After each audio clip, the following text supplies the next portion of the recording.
अस्सलाम वालेकुम। उम्मीद करती हूँ आप सब ठीक होंगे। आप सबकी बहुत ज़्यादा फरमाइश आ रही थी कि मैं शामी कबाब की रेसिपी आप सबके लिए लेकर आऊँ। तो चलते हैं शामी कबाब बनाने की तरफ। प्रेशर कुकर लिया है मैंने, जिसमें मैंने लिया है 1 किलो बीफ बोनलेस। इसके मैंने बड़े पार्चे रखवाए हैं ताकि रेशा अच्छा बने। चने की दाल ली है 1 कप, जिसको मैंने आधे घंटे के लिए भिगो के रख दिया था। अब कुछ खड़े मसाले शामिल करूँगी। 1 टीस्पून ज़ीरा, साबुत ज़ीरा, 2 से 3 अदद दालचीनी, 1 टेबल स्पून भर के मैंने लिया है साबुत धनिया। नमक हस्बे ज़रूरत आप शामिल कीजिए। 3 से 4 हरी इलायची, 3 काली वाली बड़ी इलायची, 3 से 4 लौंग, 6 से 8 काली मिर्चें, 2 तेज़पात यहाँ शामिल कर रही हूँ। अब शामिल करूँगी 1 टीस्पून रेड चिली पाउडर, पिसी हुई लाल मिर्चें, हाफ़ टी स्पून या आधा चाय का चम्मच हल्दी। अब शामिल कर रही हूँ 2 मीडियम साइज़ के प्याज, जिसको मैंने फाइनली चॉप कर लिया है। अब शामिल करूँगी पानी मैं इसमें शामिल करूँगी तकरीबन 2 गिलास के करीब। ज़्यादा पानी शामिल नहीं करना, वरना आप इसको पानी खुश्क करते हुए आपको टाइम बहुत ज़्यादा लग जाएगा।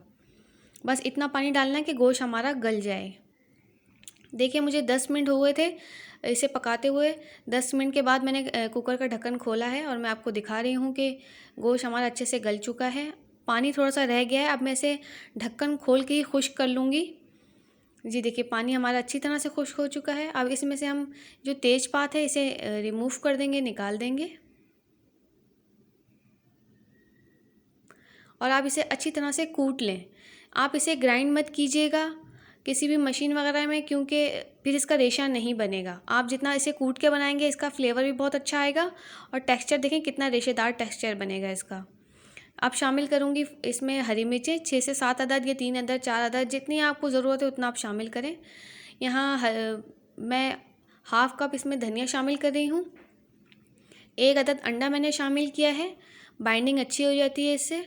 और कुछ पिसे हुए गरम मसाले मैंने शामिल किया है, मिक्स गरम मसाला पाउडर जो होता है वो शामिल किया है।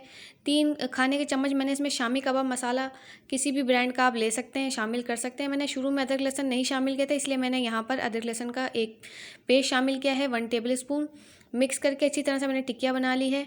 देखिए ये मैं टिक्कियों को जो है वो फ्रोज़न करूँगी, इसलिए मैं सारी टिक्कियाँ तल के नहीं दिखा रही आपको।